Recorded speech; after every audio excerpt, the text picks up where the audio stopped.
Right, hello. This is something quite unique, really. It's the last sort of big area of Biz AS2. Well, it's the start of it anyway, and this is one of the topics in that sort of section. Now, what we're doing today is going to be doing about marketing. I've listed a few things on the board here. Not sure if you can actually see them at the top left of the board there.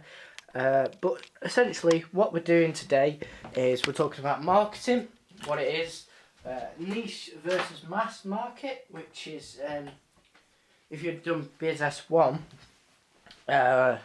course of this, you will know that a niche market is a small market and a mass is slightly bigger, but we'll go into more details on advantages, disadvantages of that, which is what the plus and minus is.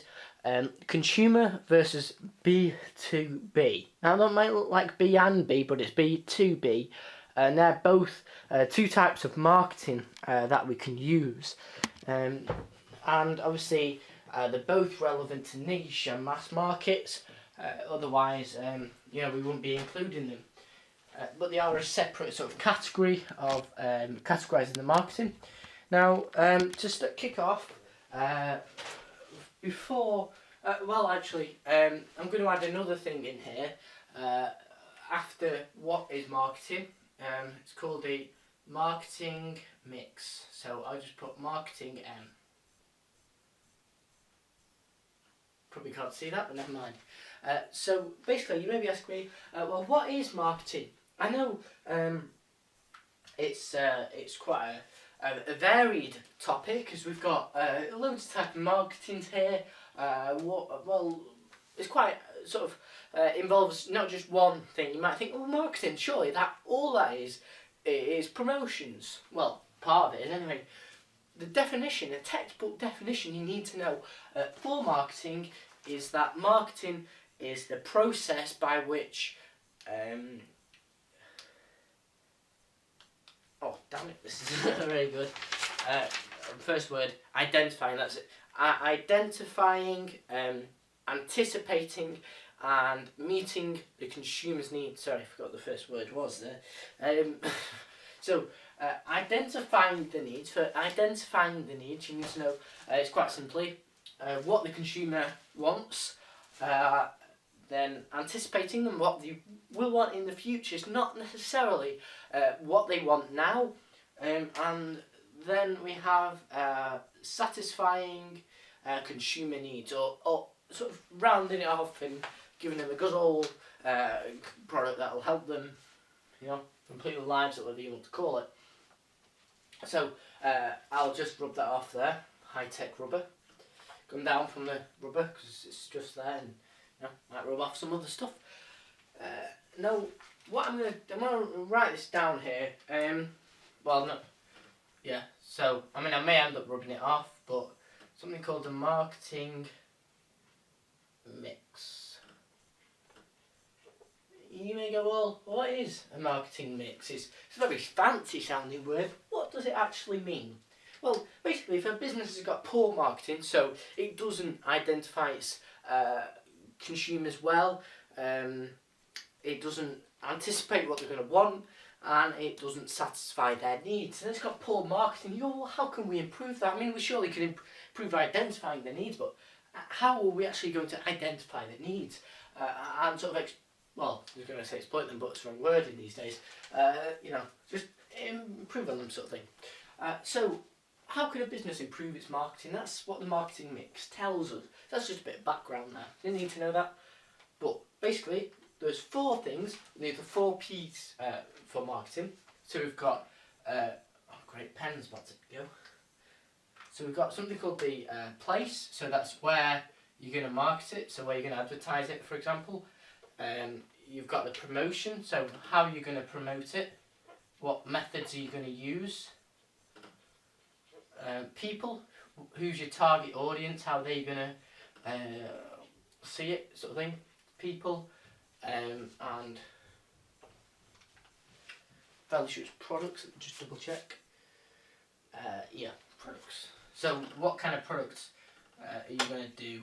How can you improve your products to meet your customers. Now we will do a proper video on going through the marketing mix, but I just thought it might be a bit helpful now while we're starting to go through the course to give you an idea of what the marketing mix actually is, in case it comes up in this topic, because it's quite a key thing. Obviously, if it's called the marketing mix and the topic's called marketing, it's going to be quite important, isn't it? It doesn't take a genius to work that out. Obviously, why I'm teaching myself probably is the only one who's going to watch this, hopefully. I'm only kidding, but you know. So we've got the marketing mix there. So we've done the marketing mix, crossed that out, or rub it out, whatever you want to do. So you just have to give me a minute. I've got to charge up my computer. It's starting to lose the will to live. So you can just note that down while I can't bother pausing this. You get the exciting world of which means plug my computer. You actually watch it, wouldn't it? I mean, so we were sort of talking about the marketing mix there. Now, there's different ways, as said, we'll go over that in a later video, of how to actually improve a business's marketing mix, why you would want to do that, what the advantages to it.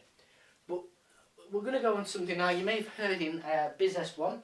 It's niche and mass marketing. Now, there are standard advantages and disadvantages to these.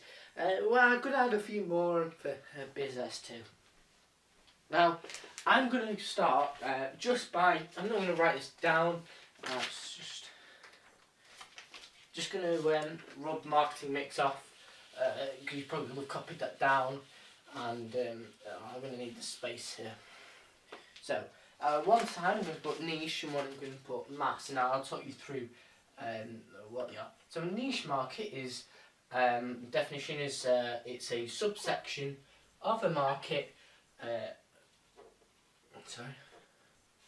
subsection in a market of which consumers or individuals share similar characteristics. Basically, they like the same rubbish.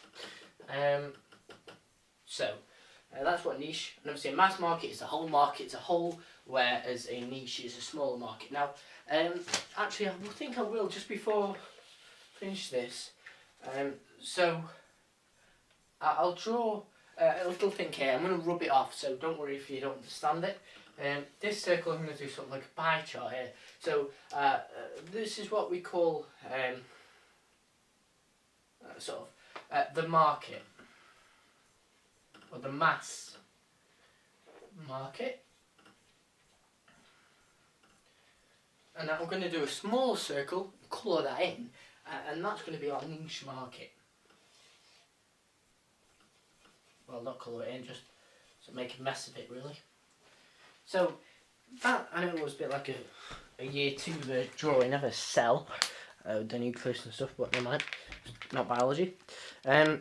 So what you can see there, we've got the mass market as a whole, and now this mass market contains within it the niche market, as you can see. Now, there are certain people in the mass market that are also in the niche market, but there's nobody that's in a niche market that is in the mass market, otherwise we just have one big circle. So as you can see, there's some people who, I mean, you could put that in the context of girls that like me. You've got the big girls that everyone likes me, of course, and you've got the small circle of all the people I like. So, you know, I had the standard ladies. Anyway, so that's just a sort of a whimsical introduction. So I'll cross that out. Now, you probably will have done the standard advantages, disadvantages of these. For example, the niche. Now, one thing I will stress at this point, the advantages of the niche market are going to be the disadvantages of the mass market. Now, we obviously switch it the way round. For example, in the niche market, you can charge a higher price. Now, in Business 2, what we call that is we call it higher profit margins. So you can enable a higher price to work, and this is because it's priced inelastic in demand. Now, if you're a student of economics, you're going to know what that is. So I just put increased price and then a little arrow saying increased profit margins.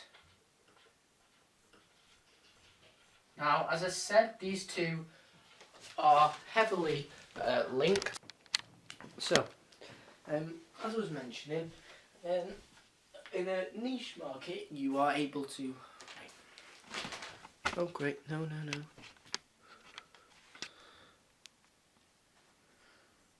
Yeah, sorry.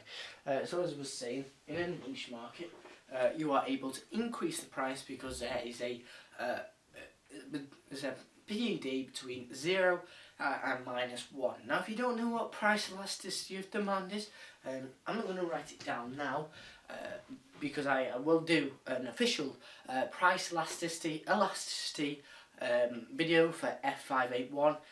So if you are a business student, don't worry, you can watch that. It is quite a lot to do with this, and just give you a bit of information you might want to have a read on. I mean, it's not necessarily. Anyway, waffling. So, you can increase the price because it's got a price elasticity of demand between 0 and -1. You know, well, how could we possibly increase the price? That's because PED is determined, one of the determinants is substitutes, a bit like demand. So, if there's low substitutes, people can't choose much else. And if the people can't choose much else, they're more likely to buy your products as it means they need more concisely, for example. That's a word I think I used. So if the community needs more concisely, they're willing to pay a high price, they're less responsive to a change in price, these consumers. So that gives you a PED between 0 and -1. And PED always has a negative number because if price goes up, demand goes down, or vice versa. So they're inversely proportional to each other. So that means, obviously, that's because negative figure. So if it's between 0 and -1, then you can increase the price because price will increase and demand will fall by a smaller percentage. So their total revenue will totally increase. So that's why we can increase price, increase profit margins, and etc. So another advantage of a niche market is there is less competition. Now, what's good about less competition? Well, less competition essentially means. Sorry. So yeah, that was it. So less competition means that it can gain a larger market share. If you've got more competitors, irrespective of is a big competitor or not, it's going to take up some market share. Again, don't know what market share is. There will be a video on that for Business 1, but essentially, you should know that, and it is basically the firm sales in the market over all sales in the market times 100, so you will increase your market share, so you sell more goods in relation to the rest of the market. So that's basically what less competition does to you. So you don't necessarily increase your market share, but you have a larger market share than you would in a mass market. Don't get that confused. So large market share.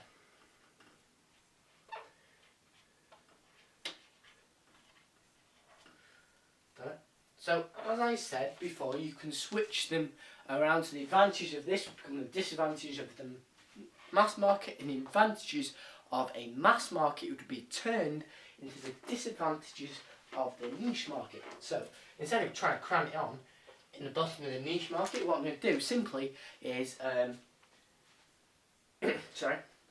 put the advantages of the mass market, and I'll explain them and how you change them to the disadvantages of the niche market.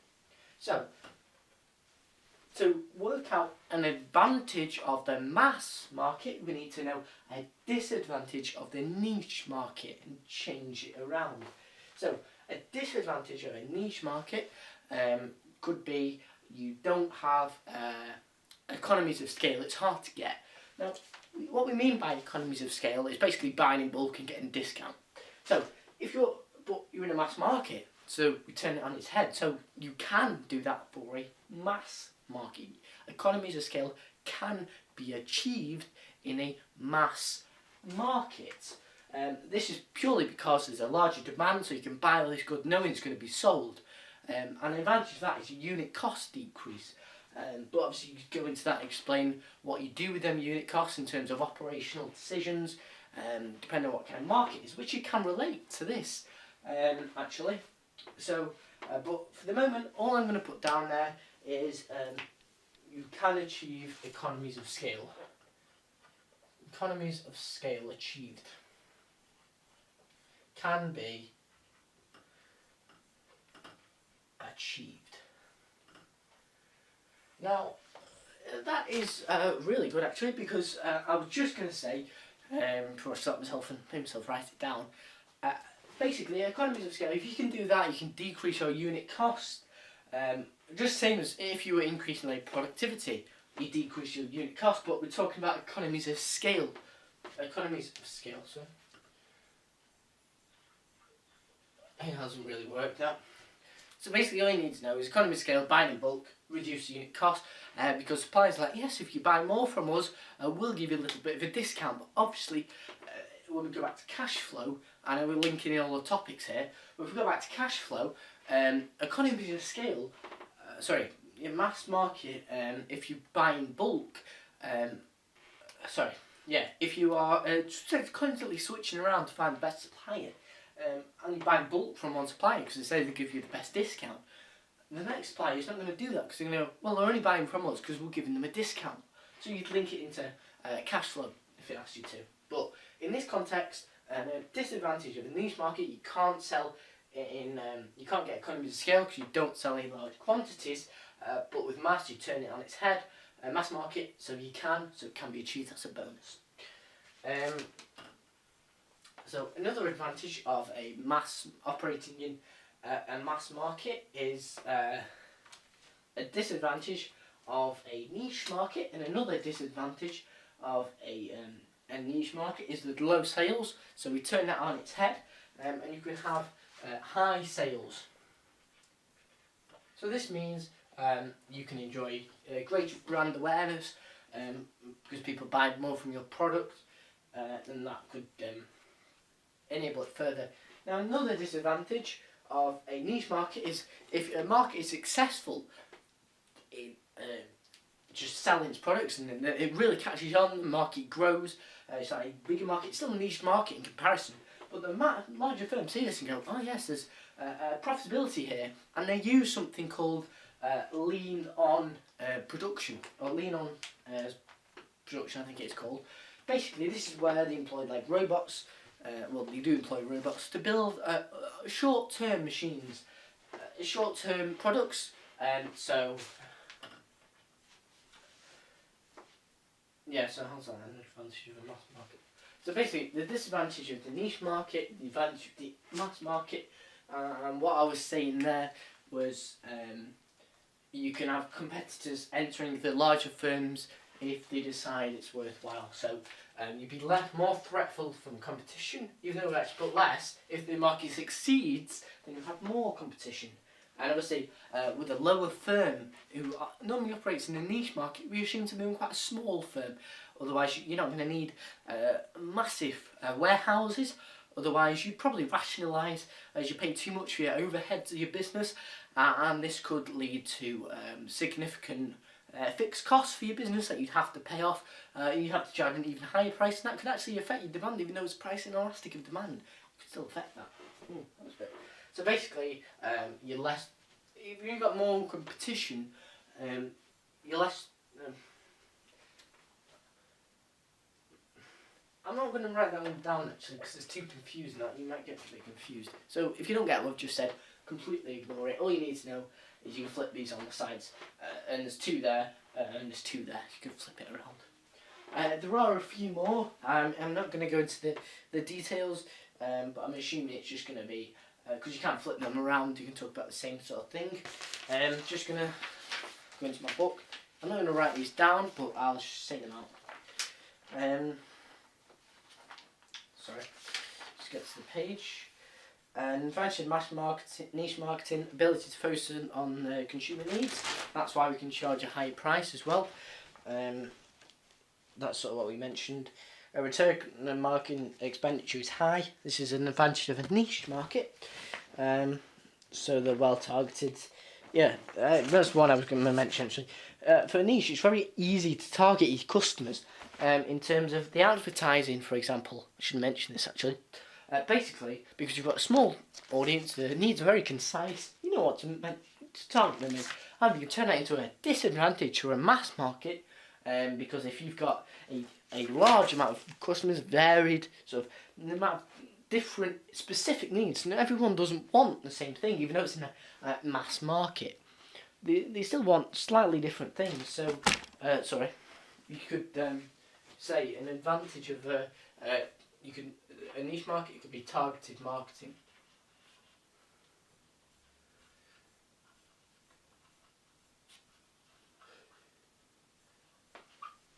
And disadvantage of mass market, you can't target markets. Well, you can, but it's going to be a lot more difficult than a niche market. So, on the whole, you might say, it might ask you, so, the big essay question, what's better, niche or mass marketing? So, damn it. Might ask you, what's better, niche or mass marketing? And you could say either, depending on what you personally think. But you may think, well, surely every business wants to be international. It wants to be operating in a mass market. Well, most businesses do. It's quite good. There's more competition. There's more. Well, there is more competition, not advantage. There's more sales to be had. If you can think of it like that. But obviously, you've got to charge a lower prices. It's the opposite of that. The mass markets are a global thing, but if firms are efficient enough, they can operate in the niche market, make a sizable profit, and it's a good thing because you've got less competition, so it's less threatful for you.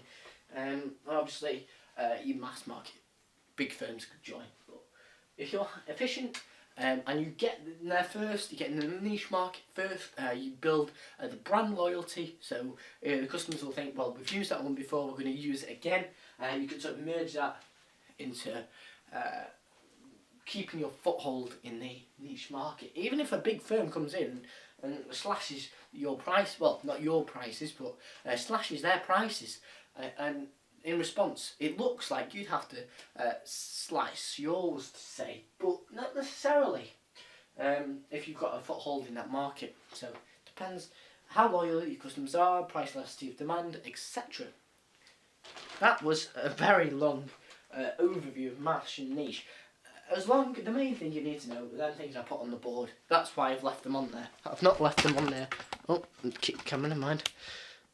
Destroyed it, never mind. So as long as you get what we've put on the board there, you will be absolutely fine, and you need to know that you can flip them over. You're not going to get a massive essay question where it asks you for 3 advantages and 3 disadvantages, or 4 or 5. You just need to know 2 or 3 in really good detail. And as I said, you could finish off by basically saying if they're efficient enough they can stay in a niche, or if they want to expand a bit more but then be more under threat. You could weigh it up however you want to, but they're just I personally say I'd prefer to be in a niche market as there's less competition, but you've got to accept the fact that you could possibly have a competitor enter and take over the market even though you've got a loyal customer base. They may have something really good in comparison, and it may test your brand loyalty to the extreme. Now, before we go, before you die or boredom, something else we need to mention on here. Now, I'm not going to write it down. I'm just going to try and explain it. So I remember this. So there's consumer and B2B marketing. Now, B2B marketing is not Borussia Dortmund or whatever football club you support and try and change it into B2B. I'm not a massive football fan. Obviously, that's why I wear a United top while doing videos. Never mind. So B2B is something called business to business. Now B2B, B2 is just like sort of thingy for 2, number. But we're talking about 2. So a business marketing a product to another business. Now you may get asked, well, what's an example of this? Well, you've just got to think logically and go, right, well, where in the world does a business try and sell a product to another business? You may say, oh, what? Businesses only sell to consumers, surely.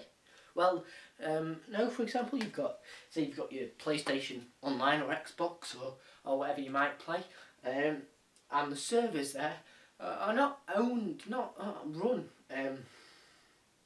by them.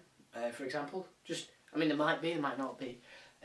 You might get an IT company to come and repair it. They might not have their own repair team on standby security team. They hire this IT company to sort their servers out, make sure they're protected, and you keep them up to date with the hackers, etc. Those kind of security. Another example could be context of cars. For example, if you've got a garage or repair shop, and one of your if you're a garage repair shop, you may need to fill your stock with tyres. Now, a business might get advertised for Bridgestone tyres, for example, or Pirelli tyres, or Michelin tyres, just to name a few. And they will advertise saying, oh, we'll give you the big discount. And as I say, marketing is products, place, promotion. Promotion people. So any one of them things could target marketing to these individual garages, for example, to stock their tyres. Now, they're just two examples. There's billions all over the world. As long as you can think of it, you'll be alright. Consumer marketing, therefore, is to consumers, which is the standard one you think of. So yeah, just advertising, promotions, etc. Standard sort of thing. So you can probably guess from this, business to business marketing is going to be quite a small scale. Well, not in terms of geographical location, but in terms of the number of customers, because there's more people than customers. Otherwise, it's known as a tax haven. Yeah, just a bit of a guide there. So basically, your consumer is very small. Your consumer is very big. Your business to business is quite small marketing. Well, small audience, if you put it that way. You are quite big though. That is absolutely everything you need to know. I've cut it back and forward so many times. Hopefully you've got that, and we'll see you next video.